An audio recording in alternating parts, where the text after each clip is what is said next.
Si usted está participando de forma digital, pedimos disculpas por la neblina que aparece en la cámara. No tengo ni idea por qué. Tal vez es hora de cambiar la cámara, no sé.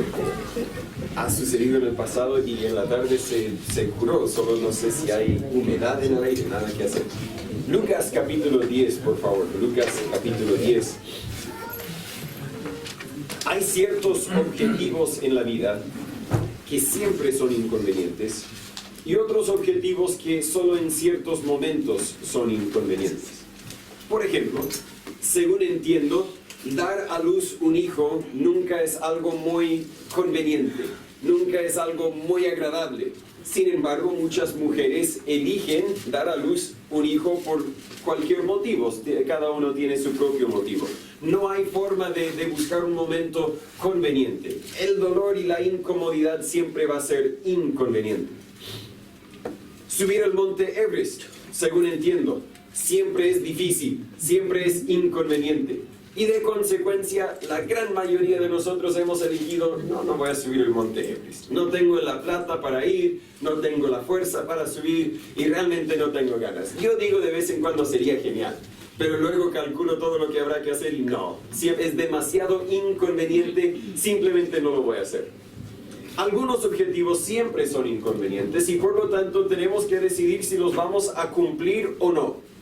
Al fondo creo que logramos los objetivos que a pesar de ser inconvenientes no son muy importantes, como dar a luz un hijo para algunas mujeres.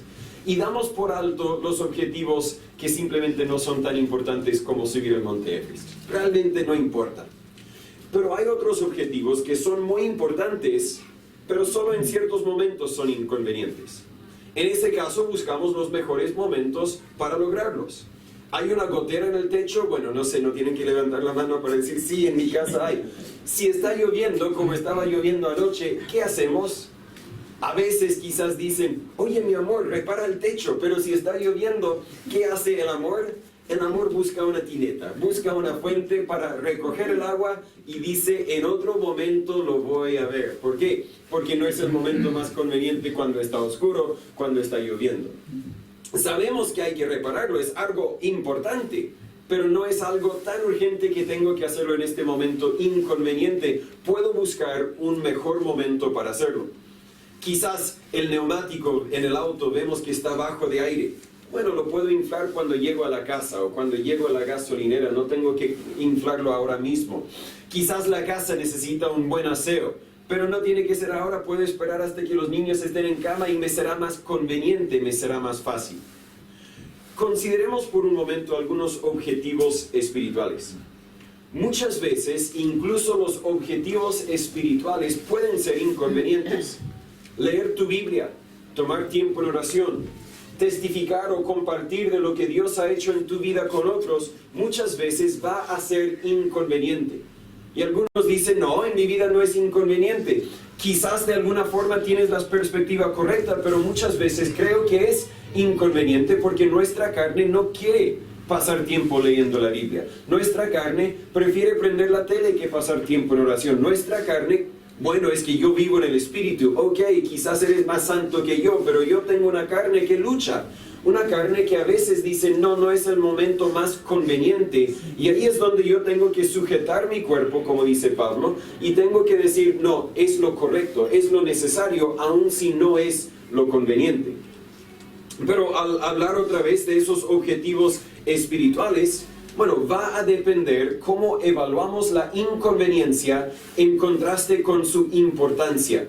Y eso va a determinar si cumplimos el objetivo o no.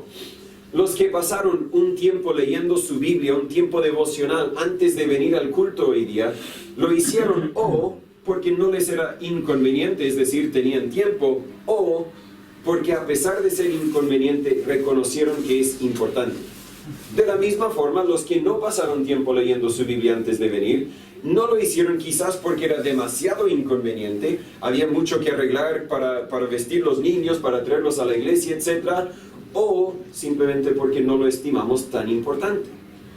Lo que cumplimos, lo cumplimos porque evaluamos la importancia superior a la inconveniencia, si explico el punto bien. Hoy vamos a estudiar un un objetivo de suma importancia para Cristo. De hecho, creo que de los objetivos que Dios tiene para nuestras vidas, este es el más alto en la lista. Sin embargo, bueno, si es de suma importancia para Él, también lo debería ser para nosotros. El problema es que muchas veces nosotros no lo vemos como tan urgente y decimos, bueno, reconozco que debo hacerlo, pero voy a buscar un momento más conveniente. Mientras que Dios dice, no importa si sea conveniente o no, esto es tu comisión. Lucas capítulo 10, leímos la semana pasada hasta 9:62, terminamos el capítulo 9 y ahora vamos a empezar Lucas capítulo 10 y voy a leer los primeros 11 versículos. La Biblia dice, después de estas cosas, designó el Señor también a otros 70 y los envió de 2 en 2 delante de su faz a toda ciudad y lugar a donde Él había de venir. Y les decía, la mies a la verdad es mucha, mas los obreros pocos. Por tanto, rogad al Señor de la mies que envíe obreros a su mies. Y he aquí yo os envío como corderos en medio de lobos. No llevéis bolsa, ni alforja, ni calzado, y a nadie saludéis por el camino.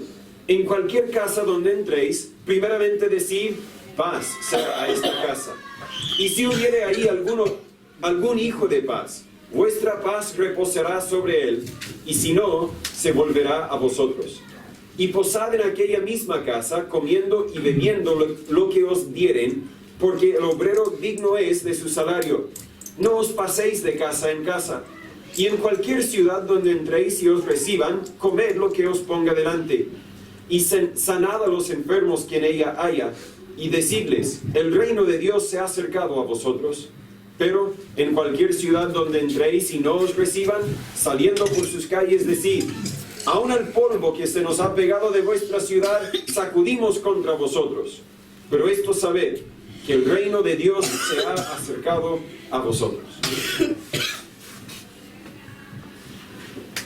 Oremos antes de seguir. Señor Padre, gracias por tu palabra. Gracias por este momento que usted nos ha permitido para reunirnos aquí, quizás a pesar de algunas malestares, algún congestión o resfriado. Señor, siempre seguimos pidiendo tu protección para nuestra salud, la salud de nuestros hermanos y de nuestros seres queridos. Pero Señor, en este momento yo le pido que usted nos pueda eliminar las distracciones para que nuestra mente pueda estar enfocada en tu verdad, para que nuestros corazones estén dispuestos a recibir lo que usted quiere entregarnos. Y Señor, para que usted nos siga moldeando, cambiando, formando, para que podamos ser y hacer todo lo que usted quiere de nosotros como individuos y de nosotros como grupo, como iglesia suya. En el nombre de Jesús le pedimos estas cosas. Amén. Amén. Muchas veces pensamos de la gran comisión como lo que Jesús habló en Mateo 28, 18 al 20.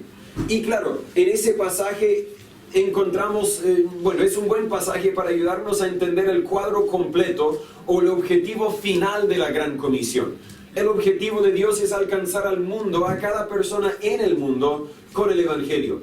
De también empezar otras iglesias para que ese proceso pueda seguirse formando, seguir desarrollándose.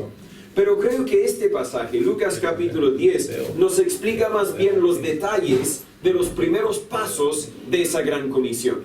En otras palabras, Mateo 28 graba las instrucciones a las iglesias o a los ejércitos, mientras que Lucas 10 graba las instrucciones a los soldados o a los individuos, los hijos de Dios como tú y yo. Por lo tanto, nos haría bien entender estas órdenes, ya que son nuestras órdenes. Y quiero explicar 5 aspectos de esta comisión del soldado. Primeramente, en versículo 2, veo la urgencia de la comisión. Dice otra vez, y les decía, la mies a la verdad es mucha, mas los obreros pocos. Por tanto, rogad al Señor de la mies que envíe obreros a su mies. Creo que hay 3 motivos principales por los cuales nos es urgente alcanzar al mundo con el Evangelio. Solo vemos uno aquí, pero Jesús ya nos enseñó acerca de los otros 2. Anteriormente nos había enseñado que nos es urgente alcanzar al mundo con el Evangelio porque la muerte es final y la eternidad es eterna. Lo repito, la muerte es final y la eternidad es eterna. Hay decisiones en la vida que son de poca importancia. Por lo tanto, no pasamos mucho tiempo hablando acerca de esas decisiones. Quizás ni pasamos mucho tiempo contemplando esas decisiones. Por ejemplo, un hijo nuestro quiere ir a un lugar para cortar el pelo, no le vamos a dar muchas instrucciones y decir, hijo, ten cuidado, elija bien en la peluquería, gasta bien tu dinero, elija un corte. No, quizás le damos algunas instrucciones, pero una vez y listo, no hay que dar muchas instrucciones. ¿Por qué? Porque al final, si el hijo elige un corte de pelo feo, podemos rasparle la cabeza cuando llega a casa, ¿verdad? Todo tiene arreglo. Yo recuerdo un día que estaba jugando con mis compañeros de, no sé, segundo o tercero básico con tijeras para ver si podía cortar solo un poquito de mi pelo. No sé cuántos padres saben, sí, mi hijo era tal cual. Llegué a la casa y mis padres dijeron, Natán, ¿qué hiciste? Y me quitaron todo el pelo. Todo tiene arreglo. Quizá no todo el pelo. Pero es una decisión que no nos va a afectar por mucho tiempo.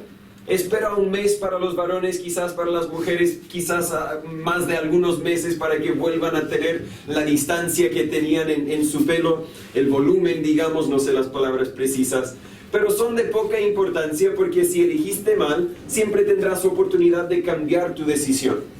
Cristina esta mañana dijo a mis hijas, dijo, hijas, tienen un par de botas que son buenas para la lluvia, así que por favor elijan ropa que sea buena, que coordine con sus botas. Y una hija mía dijo al tiro, pero mamá, yo no sé elegir bien. Y ella dijo, está bien, haz lo mejor que puedas, sabiendo que al final si te equivocas, te puedo cambiar la decisión, te puedo ayudar a corregir la decisión que tomaste. Pero en otras decisiones, es una decisión que te va a afectar por el resto de tu vida. Y por lo tanto es un tema que conversamos mucho con nuestros hijos, con nuestros familiares. Por ejemplo, los padres que tienen hijos todavía solteros, nunca es demasiado joven para empezar a hablarles acerca de qué tipo de esposo o esposa deberían tomar si es que algún día se van a casar. Alguno dice, no, pero mis hijos son muy chicos, mis hijos también son muy chicos. Y yo a veces hablo a mis hijos y digo, ¿ves a tu mamá? Tú quieres casarte con alguien como ella. Alguien que a pesar de lo difícil que es la vida, tiene una sonrisa. Estoy haciendo dos cosas. Estoy alabando a mi esposa. Estoy enseñando a mis hijos a honrar a su mamá. Pero también estoy enseñando a mis hijos a valorar lo que realmente importa en la vida. No busque la chica que no sé, que tiene partes del cuerpo que sobresaltan más que otras chicas. Busca a la persona que tiene las cualidades que realmente importan en la vida. Y empezamos a hablarles desde temprana edad acerca de esa decisión que quizás algún día van a tomar, porque sabemos que es una decisión que les va a afectar el resto de la vida. Muchos ya saben a qué conclusión vamos a llegar con todo esto. Lo que haces con Cristo, lo que haces con el Evangelio, no es una decisión temporal que después puedes cambiar tu decisión. Es una decisión que te va a afectar no por el resto de tu vida solamente, sino por el resto de tu vida y la eternidad que sigue después de eso. Nos es urgente alcanzar al mundo con el Evangelio porque la muerte es final, ya no hay oportunidad de cambiar tu decisión y la eternidad es eterna. Jesús dijo en Juan 5:24, de cierto os digo, el que oye mi palabra y cree al que me envió, es decir, oye, eso quizás no es algo que uno elige hacer, eso es algo que quizás Dios hace por medio de distintos mensajeros de entregarte el mensaje del Evangelio. Pero una vez que oyes el Evangelio, ahora tienes una decisión, o crees o no crees. El que oye mi palabra y cree al que me envió, tiene vida eterna. Y no vendrá condenación, mas ha pasado de muerte a vida y es una vida eterna. Nos es urgente alcanzar al mundo con el Evangelio porque la muerte es final y la eternidad es eterna. Pero además de eso, nos es urgente alcanzar al mundo porque la vida es frágil o corta. Santiago capítulo 4 versículo 14 nos dice que nuestra vida es un vapor que aparece por un poco de tiempo y luego se desvanece. Es decir, nunca sabemos cuándo nuestra vida se acabará. Muchas veces no hacemos algo que estimamos como importante porque no lo vemos como urgente.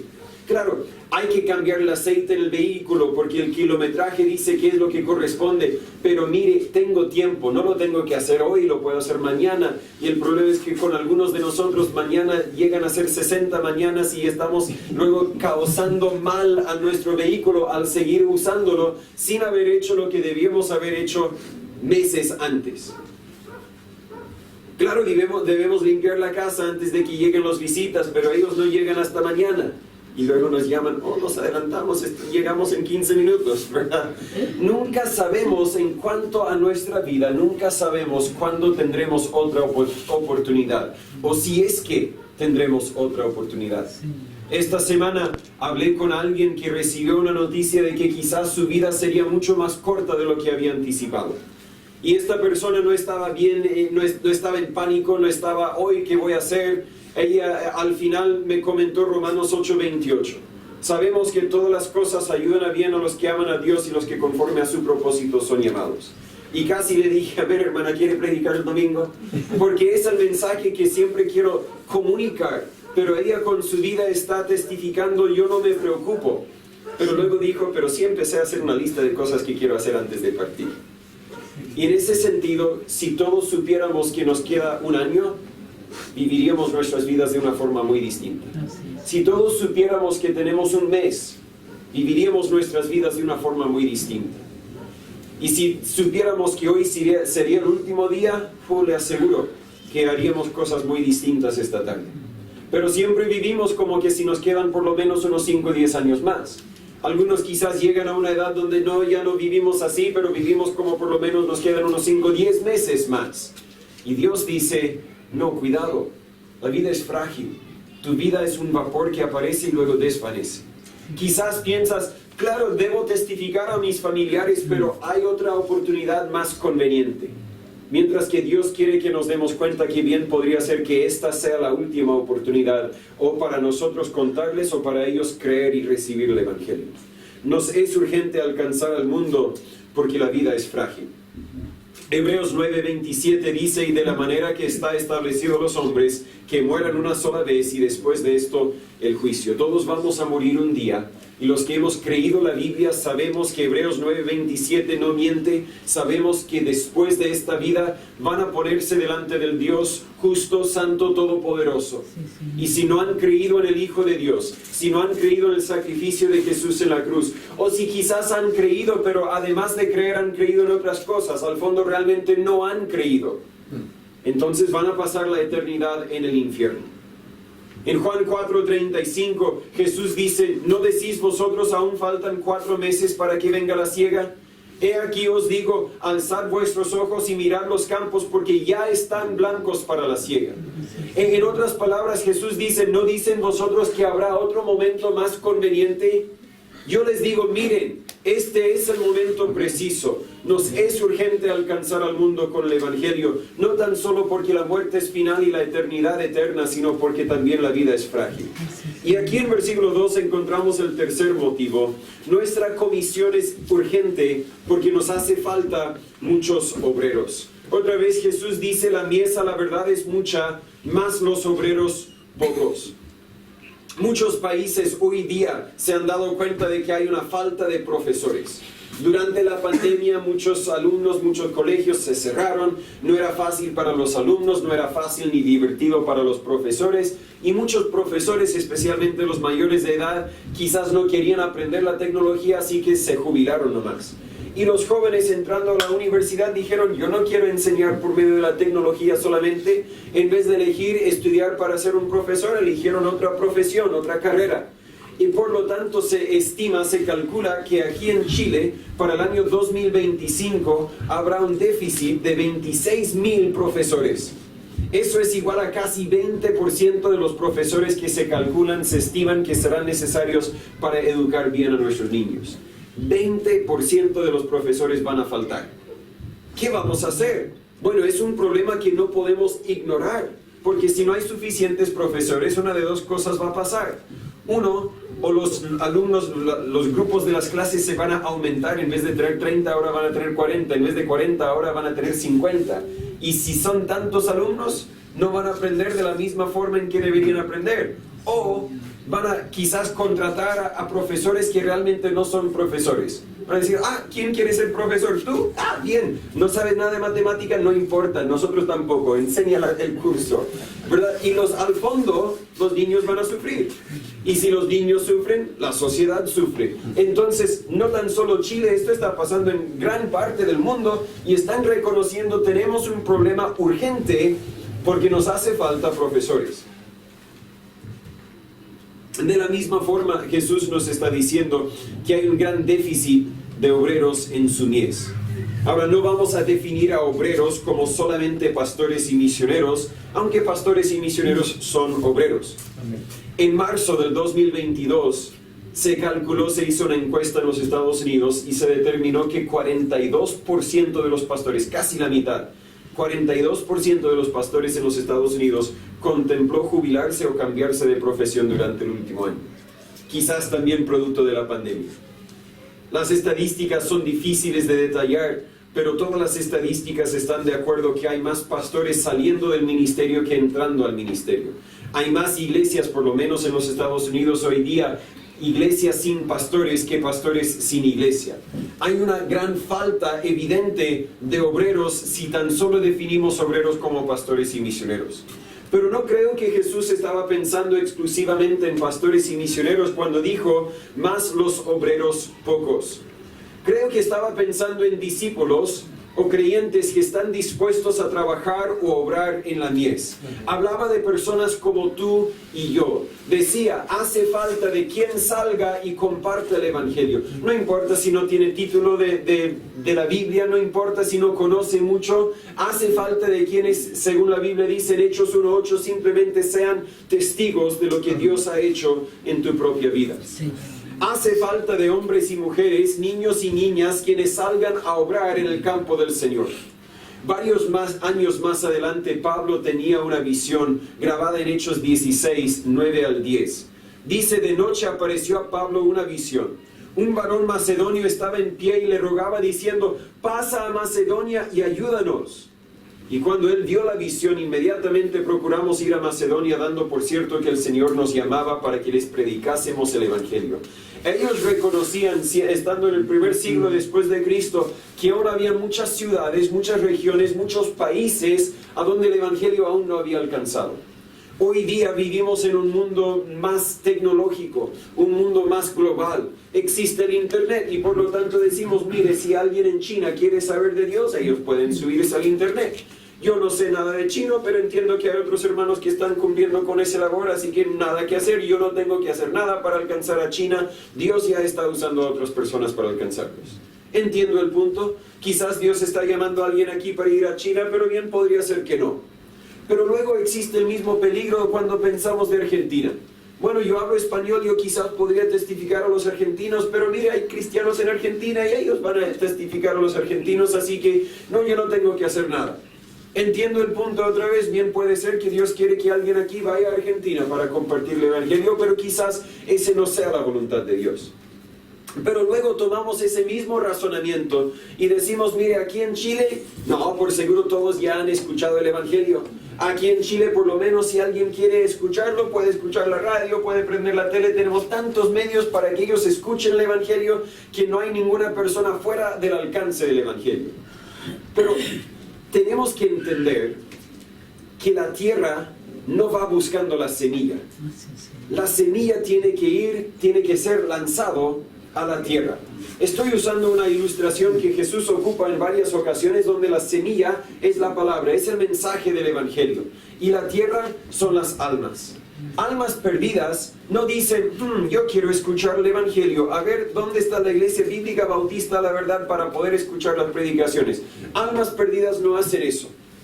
Lo que tiene que suceder es que nosotros, los obreros, tenemos que tomar la semilla y difundirla. Hay muchas formas en las cual podemos difundirla. El medio electrónico es solamente uno, pero creo que quizás no es el más eficaz. También debemos repartir tratados con nuestros conocidos, vecinos, colegas. Así también sembramos la semilla, pero tampoco creo que el tratado es la herramienta más eficaz para alcanzar al mundo con el Evangelio. La herramienta más eficaz es, oye, ¿te puedo contar lo que Dios hizo en mi vida? ¿Es tu testimonio personal? Esta semana alguien me preguntó cómo podían quizás testificar con una hija de una conocida que estaba sufriendo de depresión. Ella dijo, yo debo ir y decir, oye, yo sé lo que está mal contigo, tú necesitas a Cristo. Yo dije, bien podrías, sería mejor que no decir nada, pero creo que lo más probable es que ella no va a escuchar nada porque le estás condenando, le estás acusando. En cambio, si vienes al lado de esa hija y le dices, oye, veo que andas un poco deprimida, y me hace recordar de tiempos cuando yo también estaba tal cual. No, yo ni quería salir de la cama. Dije, no exageres, pero cuenta la forma en que tu vida en el pasado se relaciona con la vida de ella en este momento. Y luego dices, pero sabe, todo cambió un día, cuando yo entendí que el Dios que creó todo este mundo me amó tanto que envió a su Hijo Jesucristo, tomó la forma de un ser humano, murió en una cruz y así pagó por mis pecados. Yo estaba sufriendo por mis pecados, pero Él ya murió por mis pecados. Amén, y yo lo único que hice fue confiar en Él. Y Él tomó mis pecados, los cargó en sí mismo en esa cruz. Y yo ahora vivo libre de condenación. Mi vida cambió y bien podría ser que tu vida cambie de la misma forma si tan solo crees el Evangelio. Y ella dijo, gracias pastor, lo haré. Vamos a ver qué resulta de eso. Pero la forma más eficaz de sembrar la semilla es tu testimonio. Y Jesús aquí está diciendo, la mies a la verdad es mucha, la necesidad es grande, pero los obreros todavía faltan. Los obreros pocos son. Piénsalo por un momento. ¿Quién está llevando el Evangelio a Lota? Ah, pastor, hay iglesias en Lota. Sí, pero no creo que están llevando el Evangelio. ¿Los has escuchado? Quizás hay uno o dos que yo no he conocido. Pero la gran mayoría de iglesias hoy día dicen que para ser salvo tienes que hacer esto o el otro. Mientras que la Biblia dice que para ser salvo no hay que hacer nada. Simplemente hay que creer, hay que aceptar que Jesús hizo todo lo que hay que hacer. ¿Quién está llevando el Evangelio a Curanilahue, Arauco, Laraquete, Caramangue, Ramadillas, Tres Pinos, Antiguala, Tirúa, etc.? Yo viajo por esas ciudades unas 2 veces al mes y siempre pregunto, Dios, por favor, permítenos algún día, quizás en 5 años, quizás en 45 años, permítenos algún día ver alguna luz alumbrando en esta ciudad para tu honra y tu gloria. Hay necesidad. ¿Quién está llevando el Evangelio a los muchos lugares que desconozco de Chile? ¿O quién está llevando el Evangelio a Boca Sur? Sé que tienen muchas iglesias, pero no dije quién está llevando la religión a Boca Sur. Dije quién está llevando el Evangelio a Boca Sur. ¿Quién está llevando el Evangelio a tus colegas y tus compañeros? Si realmente lo pudiéramos ver desde la perspectiva de Dios, tendríamos que concluir tal como Jesús dijo. A la verdad la mies es mucha, mas los obreros pocos. Hermanos, tenemos una comisión y nuestra comisión es urgente. Es urgente porque la eternidad es eterna, la muerte es inmanente y los obreros pocos son. Pero veo también la autoridad de la comisión en versículos 1 y 3. La Biblia dice en versículo 1, y los envió de 2 en 2 delante de su faz. En versículo 3 dice, id, he aquí, yo os envío. Deberíamos recordar bien quién está enviando o qué autoridad nos ha entregado esta comisión. Mire, si yo, su pastor, soy el que les envía, pueden distraerse y hasta desistir si gustan, porque yo soy un hombre falible. Aunque quizás yo haya invertido en su vida de alguna forma, realmente no he gastado mucho en tu vida, así que realmente no me debes nada. Claro, que muchos han hecho distintas cosas para ayudarme, para ayudar a mi familia. Algunos han celebrado momentos con nuestra familia, regalado una torta solo porque quisieron. Han ayudado a cuidar los niños, ayudado con necesidades de transporte. Agradezco toda la ayuda y reconozco que aquí yo creo que si hay una necesidad, todos se ofrecen a cumplirla. Gracias por eso.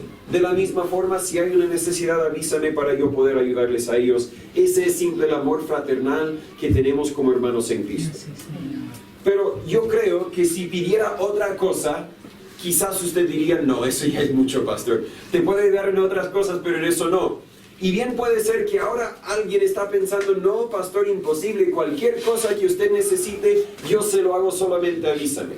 Ok, ¿qué tal si yo le digo que necesito que vaya a Santiago, por favor? Espere en la calle toda la noche porque la fila es muy larga y necesito que me retires un documento.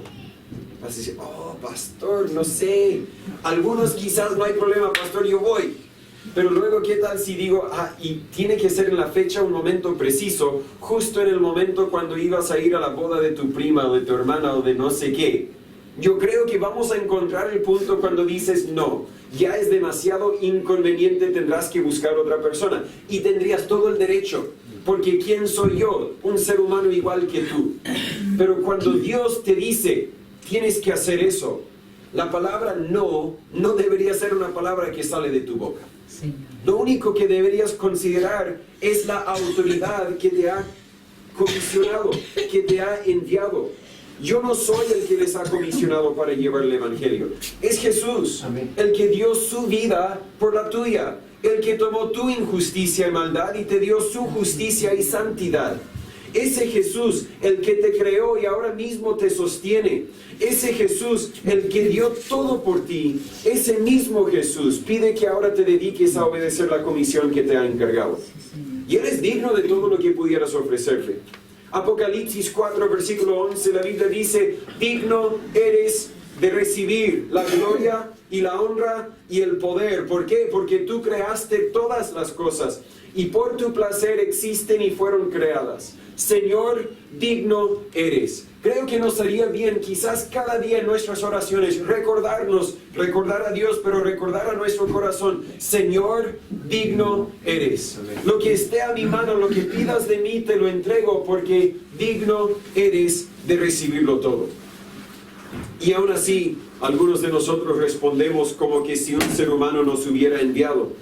Ok, está bien, lo haré, pero cuando conviene. Ok, está bien, voy a aportar 1 hora cada 2 semanas para salir a visitar. Algunos ni pueden hacer eso, pero quizás pueden hablar con algunos conocidos e invitados a la iglesia o llevar un tratado cada semana y repartirlo. Y dicen, ve, estoy haciendo algo, no me dices que soy desobediente. Pero cuando en otra ocasión el Espíritu Santo te dice que deberías hablar con un desconocido, ahí encuentras el límite. No, Señor, yo te ayudo, yo te obedezco hasta cierto punto nomás. O cuando Dios quiere que llevemos el Evangelio a un lugar inconveniente o en un momento inconveniente. No, pues, hasta ahí nomás. No sea exagerado, por favor, Señor. Pero cuando nuestra condición de pecado demandaba la muerte de Jesús, Él no dijo, no sean exagerados. Él dijo, yo lo entrego todo. Por lo tanto, nosotros también podemos responder de igual forma. Pero observa la forma en que nos envía Jesús. Dice en versículo 3, primero dice, id. Lo leo en inglés y no lleva tanto poder como leerlo en español. Id, vayan. ¿Por qué están aquí todavía? Ya les mandé. Id. Y luego dice, aquí yo os envío como corderos en medio de lobos.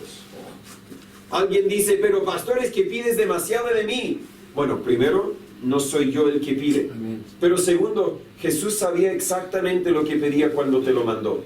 Sabía que habrá dificultades. Sabía que ibas a sufrir. Sabía que al menos en otros lugares y en otros tiempos, muchos de sus seguidores serían destruidos como corderos en medio de lobos. No estaba hablando figurativamente, está hablando literalmente. Y no tan solo sabía esto de forma genérica, sabía todo esto de forma específica. Ya había visto con sus ojos omniscientes la película de tu vida tomando lugar, lo que ibas a sufrir porque decidiste obedecerle. Y aún así te envió. Yo no soy omnisciente. Yo desconozco las dificultades que estén por delante. Si los conociera, quizás yo diría, oh, por favor, eviten ese lugar en tal momento, pero Dios conoce, Dios te ha enviado, obedécele. Recuerdo una vez, creo, dentro de los primeros 6 meses que estábamos aquí en Chile, fuimos al supermercado, no recuerdo cuál, y justo llegando ahí, Cristín se da cuenta que Anita tenía un pañal sucio. Y dije, está bien, mi amor, tú vaya a cambiar el pañal, yo voy a comprar algunas cosas y luego nos juntamos en el sector de las verduras. Yo compré lo necesario, llegué al sector de las verduras y luego pasé unos 15 minutos esperando y todavía no llega mi esposa. Casi voy a investigar qué pasó con mi esposa. Tal vez Chile no es tan seguro como pensé, tal vez la secuestraron, una multitud de cosas pasó por mi mente. Y luego se acerca a mí, pero viene con lágrimas, llorando y se tira a mi pecho llorando nomás. Y dije, wow, algo peor de lo que imaginé sucedió. Y dije, tranquila, ¿qué pasó? Dime, ¿qué pasó?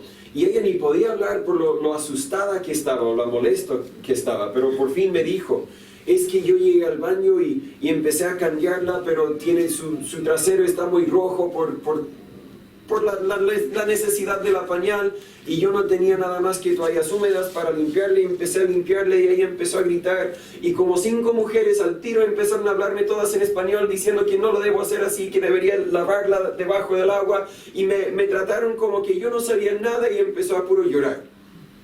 Yo dije, ay, lo siento, mi amor, si yo supiera que eso te iba a pasar, yo hubiera dicho, dame la bebé, yo cambio el pañal y tú vaya a comprar.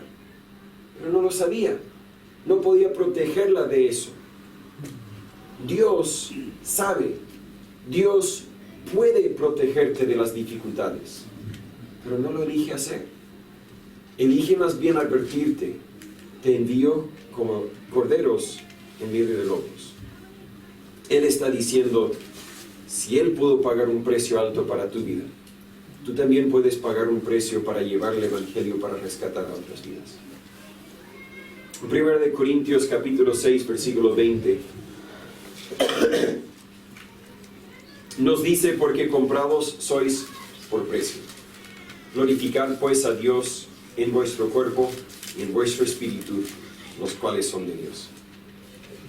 Cuando compras un vehículo, como el furgón que tenemos, y el otro día lo tuve que cargar con 30 sacos de pegamento para el piso y otras cosas, y dije, wow, este pobre furgón que tiene que arrastrar tanto. El furgón puede, no creo que estoy literalmente abusando del furgón. Imagínese, si yo me hubiera subido al furgón, le hubiera dado el arranque y el furgón hubiera dicho, no, es que es demasiado, ¿por qué me echas tanto? Mejor no hago nada. Pero eso es precisamente lo que nosotros hacemos cuando tienen las dificultades. Dios nos compró, somos su furgón, y Él dice, quiero que vayas allá, y nosotros decimos, no. Vemos la autoridad de esta comisión, vemos también el enfoque de esta comisión, versículos 4 al 6. Dice Jesús, no llevéis bolsa, ni alforja, ni calzado, y a nadie saludéis por el camino. Nos suena quizás raro, así que dame un momento para explicar. Si puedo resumir lo que Jesús dijo en estos versículos, dijo que no deberíamos distraernos con temas de poca importancia. No deberían preocuparse primero con provisiones físicas, en versículo 4. Cuando dice bolsa, se refiere a bolsa de dinero. No tienes que calcular todos tus gastos para este viaje, juntar dinero y luego ir. Te estoy enviando, así que id. Algunas personas quizás se detienen en hacer la voluntad de Dios porque creen que necesitan más dinero en el banco antes de cumplirlo. Y Dios dice, si esto es mi voluntad, vaya, yo voy a suplir para tus necesidades. Cuando dice alforja, eso era una bolsa que se usaba más bien para comida. No creo que Jesús estaba diciendo no pueden prepararse un sándwich antes de irse. Simplemente estaba diciendo otra vez, no tienen que sacar el cálculo de toda la comida que van a necesitar. Vayan, confían en mí. Calzado. Cuando dice eso, no creo que Jesús decía que sus seguidores deberían ir descalzo. Tampoco desconozco, aunque por seguro hay un grupo religioso que tiene esa convicción. Si vas a llevar el Evangelio, Jesús dijo sin calzado, así que descalzos tenemos que ir. No, eso no era lo que estaba diciendo, sino que estaba diciendo, no tienes que comprar otro par de zapatos. Vaya y confía que yo voy a suplir para tus necesidades. No hay nada malo con tener provisiones de dinero, comida o ropa para llevar contigo en un viaje largo. Pero muchas veces nos distraemos y nos detenemos por juntar esas cosas. Y luego nos distraemos con cargar y guardar esas cosas. Y corremos el peligro de perder nuestro enfoque. Jesús ya había prometido cumplir con sus necesidades. En Mateo 6:33 dijo, más buscar primeramente el reino de Dios y su justicia, y todas estas cosas os serán añadidas. Tendrán lo necesario, lo explicamos creo la semana pasada, quizás no tendrán lujos, pero tendrán lo necesario, vaya nomás. Tal vez pienses que eso es locura. Todos tenemos que llevar algunas provisiones básicas. Pero ¿qué tal si tu casa estaba en llamas? ¿Juntarías lo básico antes de salir de la casa? Es que tengo algunos billetes escondidos aquí, otros acá, y déjame juntarlos. Es que la comida, tengo que vaciar la despensa. Es que mi ropa, tengo alguna ropa favorita. No, por favor, si tu casa está en llamas, vas a entender la urgencia de la situación y te vas a ir sin pensarlo más. Espero que pienses en los familiares antes de que salgas de la casa. Pero reconoces la urgencia del momento. Y lo mismo sucede con el Evangelio. Deberíamos reconocer la urgencia del momento y no distraernos tanto con cosas de poca importancia. En versículo 4 también habla de las amistades. No deberíamos distraernos con las amistades. A nadie saludéis por el camino. Si vas a enfocarte en tu comisión, no puedes distraerte con amistades. Ahora, Jesús no estaba diciendo, no te puedo saludar, Dios me dio órdenes, ni me hables ni me mires. No estaba diciendo eso. Ellos tenían una cultura distinta a la nuestra, una cultura en la cual uno no podía saludar como, hola, ¿cómo está? Gusto verle, chao. No, un saludo tenía que ser muy complejo, tenía que ser, ¿cómo está la familia? Oh, y en tu ciudad, ¿cómo anda la cosa? ¿Quién es el gobernador ahora? Porque no existían las noticias, así que de esa forma recibían las noticias y un saludo mínimo media hora. Fácilmente podía alargarse a varias horas. Y por eso Jesús dijo, no, tienen un objetivo. Mire, hablé de si tu casa está en llamas. ¿Qué tal si fuera la casa de tus padres o de tu hermano que estaba en llamas? Tú vas a ir al tiro. Y si ves a un buen amigo que no has visto en 5 años, ¿vas a detener el vehículo para saludarlo? No, porque entiendes la urgencia. Amén. Quizás vas a detenerlo y súbete al auto. Ayúdame en lo que vamos a hacer. Pero no vas a hablar. Vas a enfocarte en tu objetivo. Y Jesús está diciendo, enfócate en el objetivo. No te distraigas con las amistades. Debo mencionar que muchas veces oportunidades sociales pueden ser buenas oportunidades para compartir el Evangelio. Vaya al cumpleaños si crees que podrás hablar a alguien de Cristo. Vaya a la boda si crees que puedes hablar a alguien de Dios. Pero en ese caso, las oportunidades sociales no son distracciones, porque son oportunidades para trabajar por el Señor. El que le gusta jugar fútbol, juegue fútbol, con el enfoque de yo voy a testificar de Cristo. El que le gusta pescar, bueno, no vas a testificar a los peces, así que vaya a pescar con un compañero y empieza a testificarle de Cristo. No es decir que no puedes saludar a las personas, sino que tu enfoque debería ser llevarles el Evangelio de Cristo.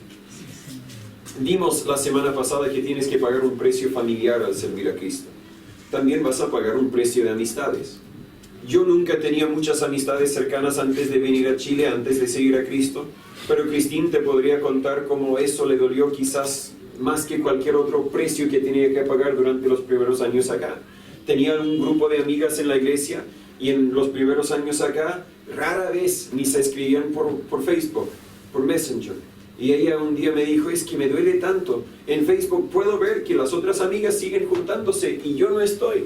Y ella tenía que tomar la decisión por un rato alejarse de Facebook porque le dolía tanto. Vas a pagar un precio de amistades. Pero aún si no vas a otro país u otra ciudad, si simplemente decides ser un obrero y obedecer a tu comisión, vas a perder amistades. Tus prioridades han cambiado. Encontrarás que ya no tienes tanto tiempo para los hobbies que antes compartías con tus amigos. A la vez formarás nuevas amistades entre los que comparten tus prioridades. Así que tus amistades van a cambiar, pero Dios no quiere decir que vas a estar solo en esta comisión. Deberíamos también evitar la distracción de los conflictivos en versículos 5 y 6. El hijo de paz se refiere al jefe del hogar. Así que él dice, cuando llegas a una casa, primeramente decir, paz sea a esta casa. Si el jefe del hogar es pacífico, lo van a sentir. Tal vez porque les va a saludar de una forma parecida. Si no es pacífico, también lo van a sentir. Y en ese caso, vaya a otra casa. Porque dice en versículo 8, cualquier ciudad donde entréis y no os reciban, ese es os reciban. Versículo 10, y no os reciban, saliendo por sus calles, decir, no vamos a perder nuestro tiempo aquí. Si no nos van a recibir, vamos a buscar dónde es que nos van a recibir. Temprano en mi ministerio yo creía que yo tenía que convencer y convertir a cada uno de mis vecinos.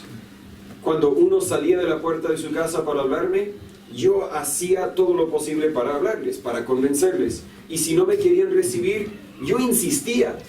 Hasta que me di cuenta, si no me quieren recibir, no hay por qué gastar mi tiempo en esta persona que no quiere escuchar cuando quizás hay otra persona que quiere escuchar. Mis padres me contaron que cuando yo era bebé todavía tomaron un viaje misionero a México y tenían la oportunidad de salir a un sector para visitar. Y como en la primera casa que llegaron, la familia, la pareja ya mayor de edad, los recibió y dijo, oh, adelante, por favor, siéntense, les puedo servir una bebida, no sé qué todo hicieron. Y pasaron horas hablando con estas personas, hasta que se dieron cuenta que ellos no estaban interesados en el Evangelio. Ellos pertenecían a una secta religiosa Y cuando mis padres por fin se fueron, se dieron cuenta que esa misma secta religiosa recién había pasado todas las casas en ese sector. Esa pareja simplemente quería distraerlos de su propósito para que no pudiesen llevar el evangelio a otros. Ahora, yo todavía recibo casi cualquier invitación para ir a comer, para pasar tiempo con alguien. Si es un creyente que me invita, yo voy con el enfoque de poder ministrar. ¿Cómo puedo ayudarles a crecer en su conocimiento del Señor y su fe y su obediencia a Dios? Si es una familia incrédula que me invita, yo voy con el enfoque de poder testificarles de Cristo. Pero no me distraigo con las oportunidades sociales, aprovecho de las oportunidades sociales. Y eso es precisamente lo que Jesús está diciendo aquí. No es el punto que Jesús realmente quería comunicar, pero tampoco deberíamos distraernos con lo terrenal. Y yo me he distraído quizás demasiado con la construcción de este edificio. Es bonito, estoy seguro que Dios lo va a usar para lograr sus propósitos, pero yo tengo que recordarme que el propósito eterno de Dios no es un edificio que un día va a volver a ser polvo. El propósito eterno de Dios es alcanzar a nuestros vecinos con el evangelio. Tenemos que mantener nuestro enfoque si vamos a ser obedientes a la comisión del Señor. Vimos la autoridad, la urgencia, el enfoque, pero ahora vamos a ver también el sustento de esta comisión en versículos 7 y 8. Dice Jesús: posad en aquella misma casa, es decir, quédense ahí, comiendo y bebiendo lo que os dieren, porque el obrero digno es de su salario, no os paséis de casa en casa. Justo después de mandarles a no distraerse o preocuparse con sus provisiones financieras, Jesús explica cómo van a ser sostenidos en ese sentido económico. Primero deberían recibir la comida que les ha sido ofrecida. Dice: comiendo y bebiendo lo que os dieren. Creo que este dicho se refiere a dos posibles problemas relacionados con la comida. Primero, puede ser que te ofrezcan algo que no te guste. Cómelo como quieras. No estás aquí por tu propio gusto, estás aquí como siervo del Señor. Y si te ofrecen algo que no te guste y dices: no, por favor, es que no me gusta, bien puede ser que vas a ofender a esa persona. Hablé con un misionero hace años de los Estados Unidos también, trabajando aquí en Chile, y él me ofreció un buen café que él preparó en la casa y sí estaba exquisito. Y dije: wow, es un buen café. Y él dijo: sí, yo solo tomo lo mejor, nada de eso instantáneo. Dije: ¿y cómo lo haces cuando vas a las casas de las familias? Digo: oh, es que no me gusta el café. Así que los mientes. Pues es lo necesario. Yo dije: ¡qué locura! Por no querer tomar un café instantáneo, él va a insultar a la persona con quien es... No lo dije, lo pensé. Pero el punto es, Jesús dice: lo que os ofrecen, cómelo, tómalo. Creo que hay un límite cuando lo que te ofrecen no tan solo va en contra de tus gustos, sino va en contra de tus convicciones. Si compartes mi convicción que no voy a tomar alcohol cuando me ofrecen alcohol, no gracias. Y he tenido que aprender que en un cumpleaños, cuando te ofrecen juguito, no es juguito. Un vecino hace unos años me ofreció un juguito y parecía un licuado, tenía frutilla y era color rojo. Yo pensé que se tomó un jugo Watts y echó frutilla picada básicamente. Dije: oh, qué rico, y me tomé un poco y dije: Y ahí estaba con mi vaso por unos 5 minutos hasta que él dijo: tú no tomas alcohol, ¿cierto? Dije: no. ¿Te lo tomo? Por favor. ¿Te traigo una bebida? ¿Una Coca-Cola? Por favor. Nada que hacer, no voy a tomar. Empecé a pensar: ¿cómo? A ver, cuando él se va a la casa puedo decir: ups, se me cayó. No, pero gracias a Dios no tenía que hacer nada de eso. Cuando va en contra de tus convicciones puedes decir que no, pero lo que se te ofrece, cómelo. Sería bueno ahora mismo empezar a tener ese hábito. Cuando se te ofrece algo, acéptalo. Ah, es que no me gusta. No, borra eso de tu lenguaje. Si es comida que otros están comiendo, tú también puedes comerlo. Los que todavía tenemos hijos en la casa: no me gusta. No, hija, eso no debe salir de tu boca. Puedes decir: quizás eso no es tu favorito, pero igual lo vas a comer, para que aprendan. Pero también puede ser que él estaba diciendo: come lo que se te ofrece, aun si te da pena comer. Yo he estado en situaciones donde yo fui a una casa obviamente muy humilde, y al parecer ellos compraron una torta, y yo sé cuánto vale una torta, y lo querían ofrecer a mí, a la familia, a los que estaban, y me dio pena, sabiendo lo que ellos tenían que sacrificar para conseguir esa torta. Pero Jesús está diciendo: cómelo. Te están ofreciéndolo por algún motivo, y si lo rehusas, vas a causar más daño que bien. Así que lo que te ofrecen, cómelo. Y luego dice que deberían evitar de pasar de casa en casa. Eso también puede tener dos significados. Quizás debiesen evitar ir mendigando de casa en casa. Mire, es que no tengo de comer, me da así. Todos conocemos quienes andan pasando casa a casa mendigando. El obrero de Dios nunca debería andar mendigando. ¿Por qué? No porque debería aprender a sufrir con nada, sino porque tal como dice en versículo 6, 7, el obrero digno es de su salario. Estás aquí trabajando con gente, ministrándoles de la palabra de Dios, ellos deberían proveer para tu sustento económico. Algunos me han explicado que quizás existe la idea de que, bueno, no tenemos que dar a misiones porque ellos son obreros del Señor y Dios va a proveer para sus necesidades. Dios va a proveer para sus necesidades. Pero Dios espera que nosotros seamos herramientas que Él ocupe para proveer para sus necesidades. Sería una vergüenza si los siervos de Dios tuviesen que mendigar. Los hijos de Dios que se benefician del servicio de los siervos de Dios deberían colaborar para proveer el sustento o salario del siervo de Dios. Como pastor misionero, yo no dependo del sustento de las ofrendas de esta iglesia. Gracias a Dios hay personas, hijos de Dios en los Estados Unidos, quienes colaboran con nosotros para proveer nuestro sustento. Ellos reconocen que nosotros como familia, al actuar como una extensión de su ministerio, estamos realmente ayudándoles a ellos a alcanzar al mundo con el Evangelio. Quizás es una forma de verlo demasiado simple, demasiado humanista, pero en cierto sentido ellos nos están pagando por un servicio que estamos entregando. Otra vez, no es muy humanista en vez de espiritual, pero ellos reconocen, nosotros estamos trabajando para bien de ellos, para ayudarles a ellos a cumplir la gran comisión. Por lo tanto, es correcto que ellos nos paguen, no nos paguen de una forma de salario, sino que ayuden con nuestras necesidades económicas. Decimos que somos siervos de Dios, y lo somos en el sentido espiritual. Por lo tanto, nuestra recompensa espiritual viene de Dios. Pero también somos siervos de las iglesias en un sentido físico. Y por lo tanto, ellos reconocen su necesidad de proveernos un salario físico. Jesús estaba enviando a estos discípulos en un momento cuando todavía no había ofrendas, no había iglesias, no había alguien que pudiera ofrecer un sueldo mensual. Por lo tanto, ellos tendrían que depender de lo que cada familia en cada ciudad les ofrecía.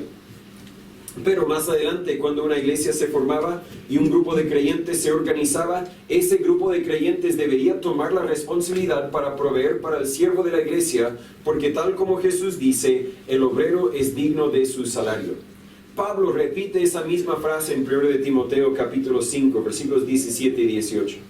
Dice ahí, los ancianos que gobiernen bien sean tenidos por dignos de doble honor, mayormente los que trabajan en predicar y enseñar. Porque la Escritura dice, no pondrás bozal al buey que tría, y digno es el obrero de su jornada. No es mendigar cuando un obrero pide lo necesario para proveer para su familia y para poder seguir ofreciendo el servicio que Dios está ofreciendo. A la vez, esa frase podría referirse a la práctica de comer en muchas casas distintas, aun si muchas familias distintas le invitan. Otra vez, yo acepto cualquier invitación, si alguien quiere invitarme. Pero en su cultura era otra cultura. Quizás al invitarle a comer, le estaban invitando primero a ayudar a atrapar el chivo, ayudar a pelar el chivo, ayudar a comer el chivo, y aunque todo eso suena muy rico, perderían un día entero con una sola familia, cuando había mucha necesidad de alcanzar a muchas familias y muchas personas con el Evangelio. No deberían perder su enfoque. Y eso nos lleva al último aspecto de la comisión del soldado. Su comisión es urgente y autorizado por Jesús. No deberían distraerse con finanzas o amistades y deben depender del sustento ofrecido por las personas que están alcanzando con el Evangelio. ¿Por qué? Porque en versículo 9 su comisión tiene un propósito. Cuando llegan, hasta ahora les ha dicho que no deben hacer, no deben llevar estas cosas, no deben distraerse, no deben hacer. ¿Pero qué deben hacer? Sanad a los enfermos que en ella haya, y decirles, el reino de Dios se ha acercado a vosotros. Hemos hablado del propósito sin realmente estudiar el propósito. Desde nuestra perspectiva, el propósito para estos 70 siervos es claro. Nunca había duda de que Jesús estaba enviando a estos hombres para compartir el Evangelio, pero quizás ellos no lo sabían. Quizás estaban escuchando, ya Jesús nos está mandando a otros lugares, no debemos tomar dinero, ni comida, ni ropa, vamos a comer en las familias que nos reciben, pero ¿qué vamos a hacer? Así que Jesús les dice, al fin tienen algo muy claro, muy destacado, su propósito. Sanad a los enfermos que en ella haya y decidles, el reino de Dios se ha acercado a vosotros. Deben hacer dos cosas. Son las mismas dos cosas que había encargado a los apóstoles en el capítulo anterior, en capítulo 9, del 1 al 2. Ahí envió a sus 12 discípulos. Ahora está enviando a 70 adicionales. Ahora 82 al final obreros va a tener trabajando. En ese sentido, el programa de Dios está creciendo. Y de la misma forma nuestra iglesia va creciendo, vamos a tener necesidad de más músicos, más maestros, más porteros, más siervos dentro de la iglesia a medida que vamos creciendo. Pero ellos deberían hacer dos cosas. Primero, sanar a los enfermos. Esto parece referirse a un poder que Dios entregaba a los creyentes del primer siglo para sanar a las personas de una forma milagrosa. La Biblia habla de este don espiritual en algunos pasajes como 1 Corintios 12:9. Aunque entiendo que Dios ya no entrega ese poder, ese don espiritual para sanar, Dios todavía tiene el poder para sanar. Amén. No hay enfermedad que Él no puede sanar. Aun si los médicos han dicho que no hay nada que se pueda hacer, siempre conocemos al que sí puede hacer algo. Muchas veces Él elige no hacer nada. En ese sentido, Él, siendo Dios, sabe lo que nosotros no sabemos. Y Él sabe lo que es mejor y Él está obrando todo para bien. Eso está claramente expresado en la Biblia. Aunque nosotros nos sanamos de una forma física, cuando ministras esta palabra, que es viva y eficaz, estás sanando a los enfermos. Quizás no estás sanando enfermedades físicas, pero estás aplicando el medicamento que sana y restaura almas y une familias. Quizás busque Isaías 53, versículo 5, y casi terminamos. Isaías 53, un capítulo muy conocido.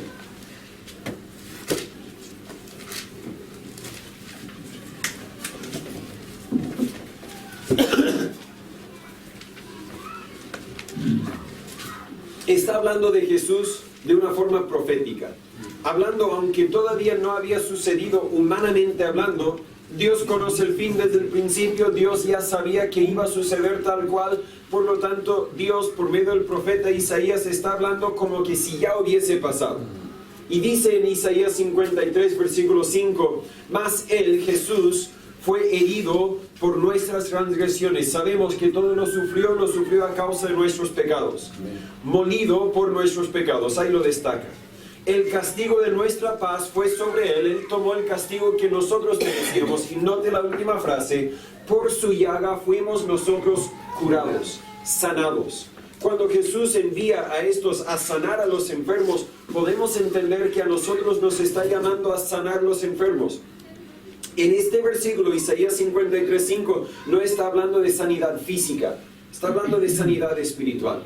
Y cuando uno ministra la palabra de Dios, cuando uno explica o enseña la palabra de Dios, está ministrando una sanidad espiritual.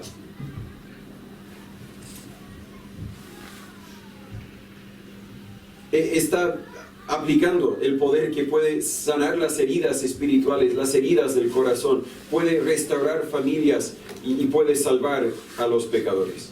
Estos discípulos deberían sanar a los enfermos y luego predicar: el reino de Dios se ha acercado a vosotros. Esta frase, el reino de Dios, lo mencionamos la semana pasada, generalmente se ocupa para describir dos ideas: el reino futuro y físico de Dios aquí en la tierra, o el reino presente y espiritual de Dios en los corazones de los que se han rendido a Él.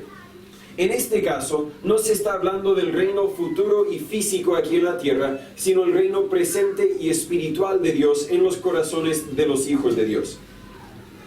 Ellos deberían decir: ese reino espiritual de Dios se ha acercado a vosotros. Entiende, por favor, que uno solo accede, uno solo entra a este reino por medio del nuevo nacimiento.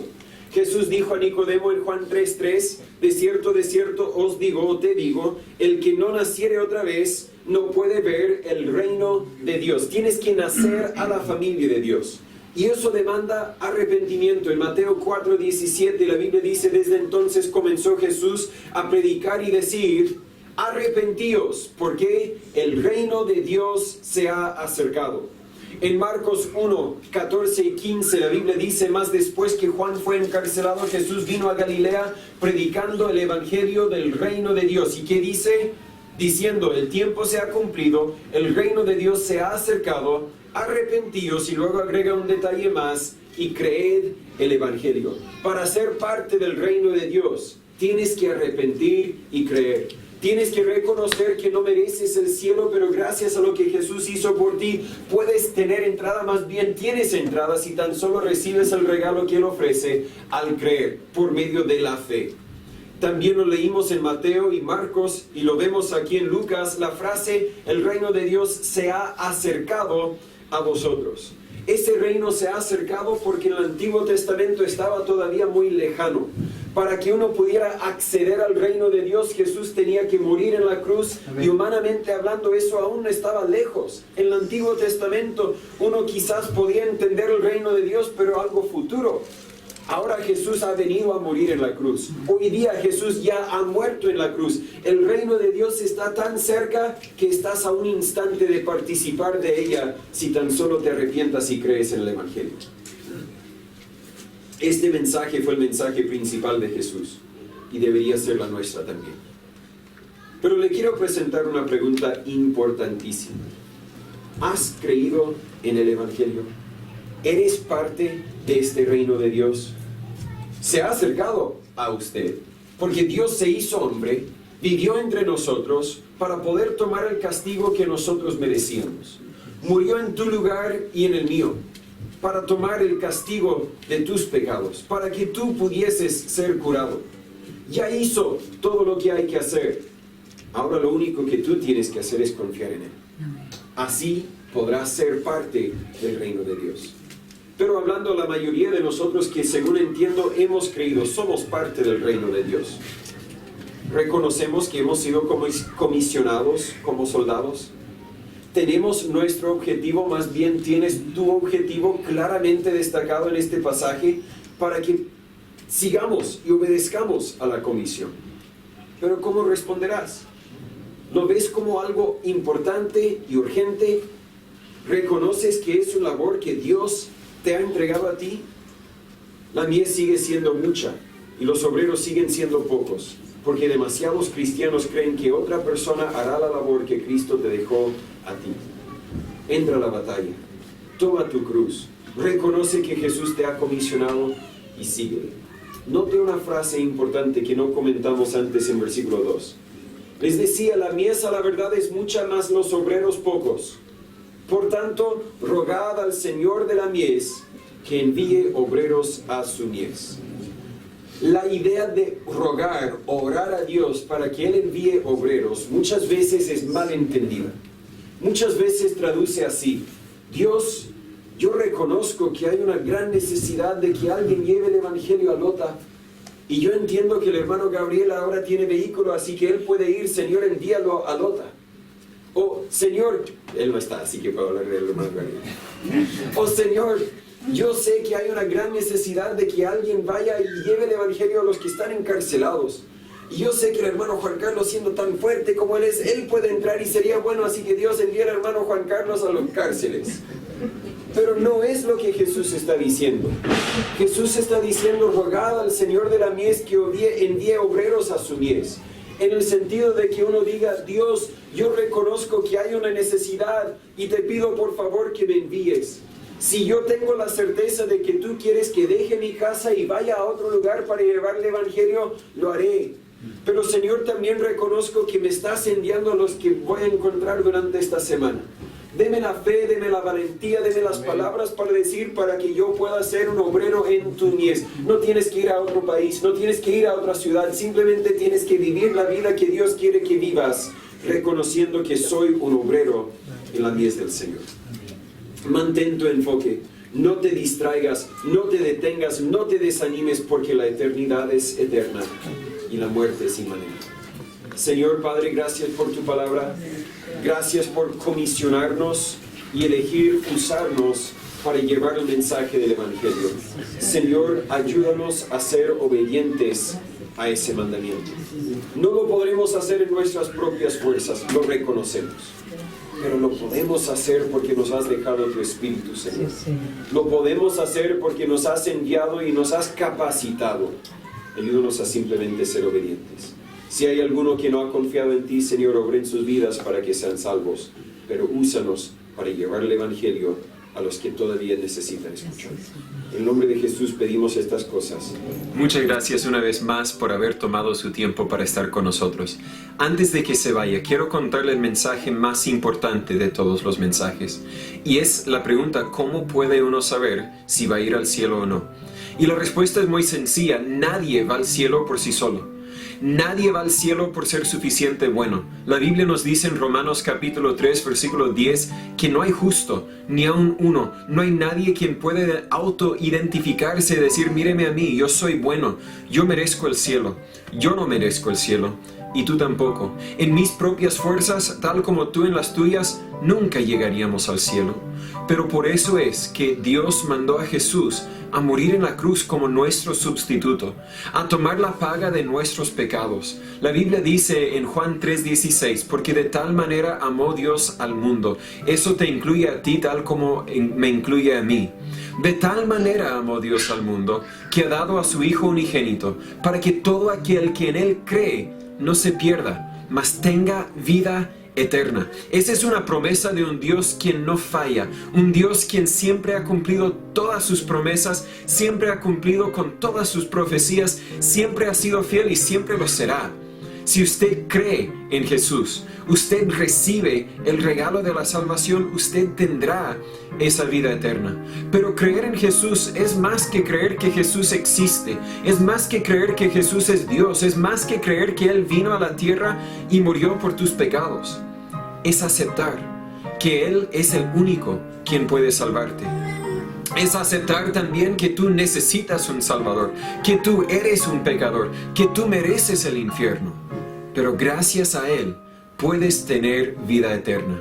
Si nunca has confiado en Él, si nunca le has pedido que Él te perdonara por tus pecados, que hoy sea el día. Si aún te queda alguna duda, por favor, escríbeme, llámame, mándame un mensaje. Quiero ayudarle a conocer la verdad que realmente transformará tu vida verdaderamente. Y es el Evangelio, las buenas nuevas, que Cristo salva. Gracias por su tiempo. Que pase buen día.